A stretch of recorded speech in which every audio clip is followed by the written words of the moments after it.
WhatsApp guys, কেমন আছো? Welcome back to the channel. আজকে আবার নতুন একটা ভিডিও নিয়ে এসেছি তোমাদের জন্য, এবং তোমাদের কথা মতোই বেশ কিছু ভিডিও আমাদের সাজেস্ট করা হয়েছে। তোমাদের মধ্যে থেকেই অনেকে বেশ কিছু ভিডিও সাজেস্ট করেছো। তার মধ্যে আজকের যে ভিডিওটা সেটা বেশ ভালো লেগেছে। শিরোনাম যেটা রয়েছে সেখানে মৃত্যুর পর ভাইরাল 10 বীর যোদ্ধা। হ্যাঁ, তো এটাই জানার বিষয় যে আমরা তো দেখলাম যে 2024 থেকে পরপর যে সমস্ত ঘটনাগুলো ঘটলো, এবং তাতে অনেক অনেক মানুষের প্রাণ গিয়েছে, এবং তার মধ্যে থেকেই বেশ কিছু জন উঠে এসেছে, যাদের নাম উঠে এসেছে, যারা আহ, দেশমাতৃকার জন্য, তার মানে জনজাতির জন্য, এবং সমস্ত মানে করাপ্টেড যে সিস্টেমটা রয়েছে সেটাকে শুধরানোর জন্য নিজেদের প্রাণ পর্যন্ত উৎসর্গ করেছে। আর সেই 10 জন বীরের কথাই আমরা আজকে জানতে যাব। তার মধ্যে অবশ্যই ওসমান হাদি তো থাকবেই। হ্যাঁ, তো সেটাই। চলো ভিডিওটা দেখি, আরো কার কার কথা বলা হয়েছে এখানে সেটা দেখে নেব। চলো। আজকে আমি আপনাকে জিজ্ঞেস করব না আপনারা কেমন আছেন, বিকজ আজকে আপনাকে দেখাবো যারা মৃত্যুর পর ভাইরাল হয়েছেন। ভাই আল্লাহ যদি আমাকে নিয়ে যায়, আমার প্রথমে বাচ্চাটার দিকে একটু খেয়াল রাখেন। তো এই কথাটা আমি বলতে পারিনি। এবং অনেকেই তারা তাদের মৃত্যুর পর শহীদের মর্যাদা পেয়েছেন। মানুষের অন্তরে গেঁথে আছে তাদের নাম। বিড়ালের মতো 500 বছর বেঁচে থাকার কোনো লাভ নাই। আমার হাতি দরকার। আমি চাই আমার ছেলে যেন হাতির মতো হয়। কিন্তু তাদের হত্যা এবং মৃত্যু কিভাবে হলো, তাদের হত্যার কি বিচার হয়েছে এখনো? তো যাই হোক, চলুন দেখি তাহলে কারা মৃত্যুর পর এখনো মানুষের অন্তরে গেঁথে আছে। হ্যাঁ, তনু 2016 সালের 20 মার্চ রাতে কুমিল্লার ময়নামতি সেনানিবাসের পাওয়ার হাউসের অদূরের জঙ্গল থেকে তনুর লাশ উদ্ধার করা হয়। কুমিল্লা ভিক্টোরিয়া সরকারি কলেজের শিক্ষার্থী ও নাট্যকর্মী সোহাগী জাহান তনু, যাকে দর্শন করে হত্যা করা হয়, যেটা নিয়ে সারা দেশে আন্দোলন হয়েছিল। যদি আপনার বোনকে দর্শন করা হয়, আপনি তাকে সর্বোচ্চ শাস্তি হিসেবে কি দিবেন সেটা অবশ্যই জানাবেন। এরপর রিফাত শরীফ হত্যা। রিফাত ওরফে রিফাত শরীফ এবং সাব্বির আহমেদ নয়ন ওরফে নয়ন বন্ড দেশের সবচেয়ে আলোচিত এবং সমালোচিত দুটি নাম। প্রকাশ্যে শত শত মানুষের সামনে রিফাত শরীফকে কুপিয়ে হত্যার ঘটনার প্রধান অভিযুক্ত নয়ন বন্ড পুলিশের সঙ্গে বন্দুকযুদ্ধে নিহত হয়েছিলেন। এই রিফাত এবং নয়ন বন্ড একসময় ঘনিষ্ঠ বন্ধু ছিলেন, এবং নয়ন বন্ডের প্রেমিকা আমার স্বামীরে বাঁচান, আমার স্বামীরে মাইরা পালান। এই হত্যার সাথে মিন্নি জড়িত ছিলেন, যার ফলে পুলিশ মিন্নিকে আটক করেছিলেন। হুমকি দামকি দিত যে আমার সাথে রিলেশন না করলে বা ছবি না তুললে, ঘুরতে না গেলে আমি মাইরে ফেলাবো। 2019 সালের 26 জুন বরগুনা সরকারি কলেজের সামনে স্ত্রী মিন্নির সামনে রিফাত শরীফকে কুপিয়ে হত্যা করা হয়। কেউ আগাইয়া আসে না। এই ঘটনার পর আমরা আরো একবার দেখেছিলাম নারীরা কতটা ছলনাময়ী হয়। আমি সাথে ছিলাম, আমি অনেক চেষ্টা করছি কিন্তু আমি বাঁচাইতে পারি নাই। তাই সবার উদ্দেশ্যে বলি, অবৈধ প্রেম থেকে দূরে থাকো। এরপর রয়েছে এমপি আনার হত্যা। আজকে আমি এতিম হয়ে গেছি। কলকাতা ডিবি পুলিশের কাছে ঘটনার বর্ণনা দিতে গিয়ে জিহাদ জানান, সঞ্জীবা গার্ডেন্সের টিপিলিক সেই ফ্ল্যাটের বসার ঘরে আনারকে স্বাগত জানায় শিলাস্তি। পরে আসেন জিহাদ। তখন শিলাস্তিকে নিচের ফ্ল্যাটে যেতে বলা হয়। জিহাদকে নিয়ে ফ্ল্যাটের নিচে নামার পর পুলিশকে জিহাদ দেখান এমপি আনারকে কোথায় বালিশ চাপা দিয়ে হত্যা করা হয়। এমপি আনারকে হত্যা করার পর তার দেহকে ছিন্নবিচ্ছিন্ন করে বিভিন্ন জায়গায় ফেলে রাখা হয়েছিল। কলকাতার নিউ টাউন থানার সঞ্জীবা গার্ডেনের সেপটিক ট্যাঙ্কে একটি মরদেহের খণ্ডিত অংশ পাওয়া গেছে। এরপর সাগর রুনি, সাংবাদিক দম্পতি সাগর সারোয়ার ও মেহেরুন রুনি, তাদের দুইজনকে হত্যা করা হয়েছিল 2012 সালের 11 ফেব্রুয়ারি। সেই থেকে এক দশক পেরিয়ে গেছে, যেখানে প্রখ্যাত সাংবাদিক দম্পতি সাগর সারোয়ার ও মেহেরুন রুনি তারা একটি ভাড়া বাসায় থাকতেন, কিন্তু কিছু অজ্ঞাত দুর্বৃত্তদের সন্ত্রাসী কার্যক্রমের মাধ্যমে ছুরিকাঘাত করে নিহত করা হয়। নিজে আম্মুর বিচারটা দেখতে পারতেছি না এখনো। মামলাটি এখনো চলমান রয়েছে। আমি আশা করি ইনশাল্লাহ আমার দাদু অ্যাটলিস্ট বিচারটা দেখে যাবে। আচ্ছা, আপনার মতে বাংলাদেশের বিচার ব্যবস্থা কেমন সেটা অবশ্যই জানাবেন। এরপর সাইফুল ইসলাম আলিফ, বাংলাদেশ সম্মিলিত সনাতনী জাগরণ জোটের মুখপাত্র। অধ্যক্ষ চিন্নকৃষ্ণ দাসের মুক্তির দাবিতে ইসকনের আন্দোলনকারীদের হামলায় সাইফুল ইসলাম আলিফ নামে চট্টগ্রামের এক সরকারি আইনজীবী নিহত হয়। এক বোতল মদের বিনিময়ে আপনাকে তার এই মৃত্যুর কারণে বাংলাদেশের মানুষ কি জবাব দেবে তার মেয়ের কাছে?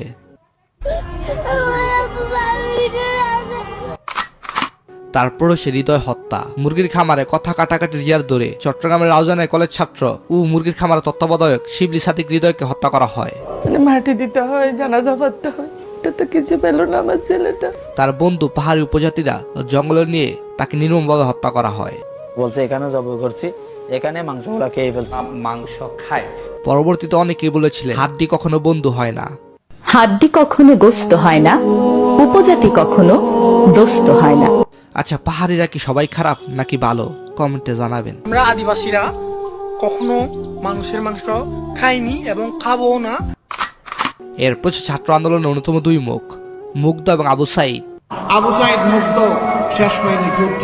এই দুইজনের কথা আমি কি বলবো নতুন করে, তাদের কৃতিত্ব আমাদের বলবার নয়। কি সাহসী ছেলে ছিল আবু সাইদ, যাকে প্রধান উপদেষ্টা ইউনূস সাহেব সাহসী যুবক হিসাবে উপদেশ দিয়েছিলেন। লক্ষ্য নিয়ে এই বুক পেতে দিয়েছিল, যার কারণে কোটি কোটি ছেলে মেয়ে সামনে দাঁড়িয়ে বন্দুকের সামনে দাঁড়িয়ে গেছে। এছাড়া মুগ্ধ সকলের ভালোবাসা পেয়েছে। তারা বাঙালি জাতির হৃদয়ে সবসময় থাকবে। ভাইয়ের হয় নাই, আমার ভাইয়ের এত মেধা ভাই। এরপর সে আবরার ফাহাদ, বন্যায় যখন মানুষ মরে আবরার তোমায় মনে পড়ে। 2019 সালের 6 অক্টোবর বুয়েটের শেরেবাংলা হলে আবরার ফাহাদকে পিটিয়ে হত্যা করেন বুয়েট ছাত্রলীগের একদল নেতাকর্মী। এই ঘটনার পরের দিন 19 জনকে আসামি করে চকবাজার থানায় হত্যা মামলা করেন নিহতের বাবা বরকতুল্লাহ। আমি বাবা এসে কি বলবো, আমার কিছু বলার নাই। আমি আর সুস্থ নই। 2021 সালের 8 ডিসেম্বর 20 জনের মৃত্যুদণ্ড ও 5 জনের যাবজ্জীবন কারাদণ্ড দেন আদালত।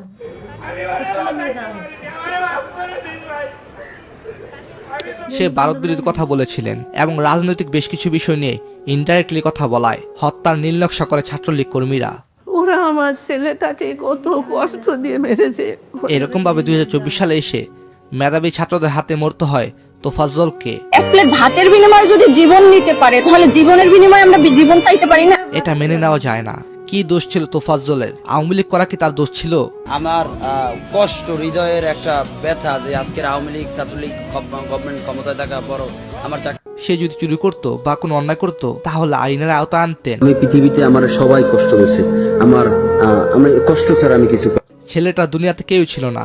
ওর বাবা মারা গেছে রোড অ্যাক্সিডেন্ট 8 বছর আগে।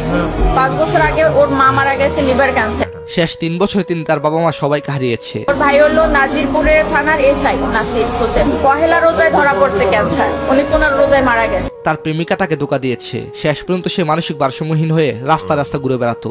আমি মানসিক ভারসাম্য কিনা সেটা আপনাদের কাছে প্রমাণ করব। I can speak English 20 hours. কিন্তু সেটাও মেধাবী ছাত্রদের সহ্য হয়নি। এরকম মৃত্যু ঢাকা বিশ্ববিদ্যালয়ের মতো জায়গায় আর কখনো দেখতে চাই না। আমি কখনো ভাবতে পারিনি যে আমার চাচা আমাকে রেখে চলে যাবে। এরপর সেনাবাহিনীর অবসরপ্রাপ্ত মেজর সিনহা, যার চশমাটা ছিল দূরবীন তর্জনী তলোয়ার আগুন। 2020 সালের 31 জুলাই বাংলাদেশ সময় রাত 9:25 মেজর সিনহা মোহাম্মদ রাশিদকে গুলি করে হত্যা করা হয়। 5 সেকেন্ডে 8টা গুলি করতে পারবে, ওইটা না হলে সে ওই এসএসবি চাকরি করতে পারবে না। বাহার ছড়া পুলিশ ফাঁড়ির ইনচার্জ লিয়াকত আলী 4টি গুলি করে তাকে হত্যা করেন। তার মৃত্যু নিশ্চিত করতে পরবর্তীতে ওসি প্রদীপ কুমারও 2টি গুলি করেছিলেন তাকে। কিছু বলতে চান? আর কিছু উনি বলছেন ছিল কিন্তু চলেছেন। প্রায় 1.5 ঘন্টা পর একটি ট্রাকে করে তাকে হাসপাতাল নেওয়া হয়, কিন্তু তার আগে তিনি মৃত্যুবরণ করেন। 2022 সালের 31 জানুয়ারি আদালত 15 জনকে অভিযুক্তের রায় ঘোষণা করে। রায় প্রদীপ এবং লিয়াকতের মৃত্যুদণ্ড, 6 জনের যাবজ্জীবন কারাদণ্ড এবং 7 জনকে খালাস প্রদান করে। সবাই যখন মৃত্যুটাকে ভীষণ ভয় পায়, আমি তখন হাসতে হাসতে আল্লাহর কাছে ভীষণ সন্তুষ্টি নিয়ে পৌঁছতে চাই। এভাবেই তিনি বলেছিলেন সাহসিকতার সাথে, আগামী 50 বছর বাঁচলাম, কোনো ইম্প্যাক্ট তৈরি হলো না আমারে দিয়ে। মৃত্যুর ফয়সালা জমিনে নয় আসমানে হয়। আমি চলে গেলে আমার সন্তানরা লড়বে এবং পরবর্তীতে তার সন্তানরা লড়বে। যুগ হতে যুগান্তরে আজাদের সন্তানরা স্বাধীনতার পতাকা সমুন্নত রাখবে। আমরা যদি শহীদ হয়ে যাই, আমাদের সন্তানেরা লড়বে, তার সন্তানেরা লড়বে। মৃত্যুর ভয় দেখে লাভ নেই। আমরা তো শাহাদাতের জন্য মায়ের উদয় হতে পৃথিবীতে পা রেখেছি। এভাবে ওসমান হাদি তিনি বলেছেন তিনি কখনো মৃত্যুকে পরোয়া করেননি। দেখি গুলি করার আগ পর্যন্ত কোনো কিছুর আমাদের গায়ে লাগে না। তিনি বরং শহীদি মরণ বুক পেতে নিতে চেয়েছিলেন, কিন্তু দিন শেষে সেটাই হলো। অনেক জায়গায় বলেছি একটা তুমুল মিছিল হচ্ছে অন্যায়ের বিরুদ্ধে, কোনো একটা বুলেট এসে আমার বুকটা হয়তো বিদ্ধ করে দিয়েছে এবং সেই মিছিলে আমি হাসতে হাসতে আমি শহীদ হয়ে গেছি। তিনি সাহসী, তিনি উদ্যম লড়াইয়ের সৈনিক, তিনি হার না মানা কণ্ঠস্বর। আমি ধরিনি, আমি কত সম্মুখে যাহা পাই যাই করিনি। তিনি বেঁচে থাকবেন কোটি বাঙালির হৃদয়ে। তিনি মৃত্যুর হুমকি অসংখ্যবার পেয়েছেন, যার ফলে কাঁদো কাঁদো কণ্ঠে কষ্টের সাথে মিডিয়াতে বিভিন্ন কথা বলেছিলেন। ভাই আল্লাহ যদি আমাকে নিয়ে যায়, আমার বাচ্চাটার দিকে একটু খেয়াল রাখেন। তো এই কথাটা আমি বলতে পারিনি। সেই হুমকি সত্য হলো। হে আল্লাহ, তুমি হাদিকে জান্নাত নসিব করো। আমাকে আল্লাহ যদি আবারও দুনিয়ায় পাঠায়, আমি কয়টা জিনিস চাবো। আমি প্রথমত আমি ইন্টার পর্যন্ত যে মাদ্রাসা পড়েছি ওই মাদ্রাসাটা আবার পড়তে চাই। তিনি বলেছিলেন, আমাদেরকে হত্যার মধ্য দিয়ে এই লড়াই কোনোদিনই বন্ধ হবে না। ওরা এক আবরারকে হত্যা করলে ফের লক্ষ আবরার জন্মায় এই জমিনে। আমি এইখান থেকে নড়ার আগে এইখানে যদি বোমাও মারে আপনারা কেউ নড়বেন? হ্যাঁ হাদি, আশা করি আপনার মতো আরো হাদি যুগ হতে যুগান্তর জন্ম নেবে। নিজেরা মারছেন, আরো মারতে পারেন, সমস্যা নাই, মারেন। কিন্তু এই আপনার এই শূন্যতা, আপনার এই মৃত্যু বাংলাদেশকে অনেক বছর কাঁদাবে। একজন প্রার্থী যত কম পয়সা খরচ করবে সে তত কম দুর্নীতিগ্রস্ত হবে। কেননা আপনি ভারতের বিরুদ্ধে সবসময় প্রতিবাদী ছিলেন। শহীদ জিয়ার বিএনপিকে দিল্লির দাস হতে দিব না। সাইদি নিজামীদের জামাতকে ভারতের দাবিদার হতে দিব না। জানি না এটাই কি আপনার জীবনের কাল হলো। সবাই তার জন্য মন থেকে দোয়া করবেন। তার শহীদই মৃত্যু হয়েছে, নিশ্চয়ই আল্লাহ তাআলা পরকালে তাকে জান্নাতের উচ্চ মাকাম দান করবেন। আমিন। মৃত্যুকে যে মানুষ একবার ভয় পাওয়া বন্ধ করে, সে অমর হয়ে যায়। এই উসমান হাদি এবং তার ভাই বোনেরা আল্লাহ ছাড়া এই জমিনের নিচে আর কাউকে ভয় পায় না। এই মৃত্যুর পিছনে যাদের হাত রয়েছে, আল্লাহ তাআলা নিশ্চয়ই তাদেরকে এই দুনিয়াতে সর্বোচ্চ শাস্তি প্রদান করবেন ইনশাআল্লাহ। আজকে আর বেশি কিছু বলতে চাই না। সবাই এই মৃত্যু শহীদ ভাইদের জন্য দোয়া করবেন। আল্লাহ হাফেজ। এখানে বেশ কিছু ঘটনা আমাদের জানা, আমার বিশেষ করে অন্তত 10টার মধ্যে হয়তো বা 6 থেকে 7টা জানার রয়েছে ঘটনা। তার মধ্যে আবু সাইদ মুক্ত এবং ওসমান হাদি তো রিসেন্ট ঘটনা 2024-এ যে জুলাই আন্দোলন, তার প্রেক্ষিতেই এদের সঙ্গে পরিচয় হয়েছিল এবং তাদের মৃত্যু পর্যন্ত আমরা দেখলাম। কারণ যখন তারা ছিল তখনও তাদের দেখেছি, তারপরে যখন মারা গিয়েছে, শহীদ হয়েছে, তারপরেও দেখেছি ভাইরাল হয়ে যাওয়ার পরে। এবং আরও কিছু ঘটনা, মৃত্যুর ঘটনা যেগুলো ভাইরাল হয়েছিল, প্রত্যেকেই যে ব্যক্তি হিসেবে ভাইরাল হয়েছিল এমন নয়। যারা এইরকম বিপ্লবী ছিল তারা তো বিপ্লবী, কিন্তু আরও যারা ছিল তারা বেশ কিছু মানুষের নৃশংসভাবে হত্যা করা ছিল। সেগুলোকে বলা ভালো যে ভাইরাল ঘটনা, মর্মান্তিক ঘটনা বা খুন, এই ধরনের কিছু বলা যেতে পারে। তো সেই জায়গায় আমার বেশ কিছু যেগুলো জানা ছিল সেটা হচ্ছে কলকাতায় যে মানে হোটেলে যে ঘটনাটা ঘটেছিল সেটা কিন্তু আমি ভীষণ ভাবে দেখেছিলাম। খুব আসছিল মাঝে মধ্যেই, পেপারে না, মিডিয়াতে আসছিল। এছাড়া মেজর হৃদয়ের যে ঘটনা, হৃদয়ের ঘটনাটা ফেসবুকে এটা বলেই ভাইরাল। হৃদয় যে হাড্ডি কখনো গোস্ত হয় না, আর আচ্ছা উপজাতি যেটা একদম তো এই মুরগির ফার্মে দুই বন্ধুর মধ্যে বচসার ফলে, তো এটা কিন্তু অ্যাকচুয়ালি এই কথা দিয়ে আরো বেশি করে ফেসবুকে ভাইরাল হয়েছে। এই ঘটনা ভীষণভাবে ভাইরাল। আর একটা ঘটনা আছে মিন্নির ঘটনাটা, ওটা তো পুরো ওপেন দেখানো হয়েছিল, মানে সিসিটিভিতে দেখা যাচ্ছিল কিভাবে চাপাতি চালাচ্ছে। তো এই সমস্ত নৃশংস ঘটনা, যাবজ্জীবন কিংবা ফাঁসি হয়েছিল, এরকম কিছু হতে পারে, আমার খেয়াল নেই সেই সময় থেকে। হ্যাঁ, আরো বেশ কিছু ঘটনা ঘটে গিয়েছে, সেগুলো এখন এই মুহূর্তে প্রপারলি হয়তো মনে নেই, কিন্তু বেশ মানে গরম করা ব্যাপার খবর ছিল। যেটা ঘটনা সেটাও বেশ ভালো ভাইরাল হয়েছিল সেই সময়, যে একটা স্টুডেন্টকে হচ্ছে সেই কলেজের সব নেতারা মিলে প্ল্যান করে মেরে ফেলেছে। ইভেন ওই যে পরে যেটা হলো যে একটা মানসিক ভারসাম্যহীন ছেলেটা, ওটা ঢাকা কলেজেই যত সম্ভব হয়েছিল, ভাত খেতে গিয়ে ভাত খাইয়েছিল না, তারপরে মেরেছিল, ভাতে কিছু দেয়নি, তারপরে মেরে তাকে হত্যা করা ছিল।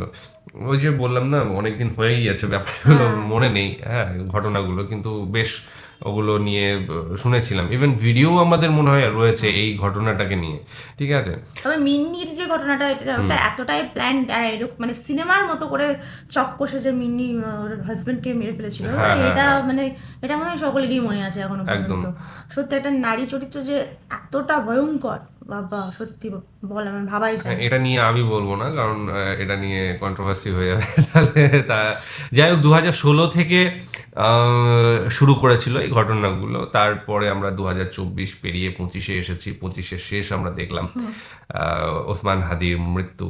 তো আলটিমেটলি খারাপ লাগে। এই মানে জীবন গেলে সত্যিই খারাপ লাগে। যে কোনো জীবন যদি হঠাৎ করে চলে যায়, ঠিক আছে, তার সময় না হওয়ার আগেই যদি তাকে হত্যা করা হয় বা চলে যায়, নিজের থেকে চলে যায়, তাহলে সেটাকে খারাপ লাগে। একটা বয়স হয়ে যাওয়ার পরে মৃত্যু হওয়া, সঠিক বয়সে গিয়ে মৃত্যু হওয়া, আর একটা হচ্ছে এরকম অল্প বয়সে তার চলে যাওয়া, এর মধ্যে কিন্তু আকাশ পাতাল তফাৎ রয়েছে।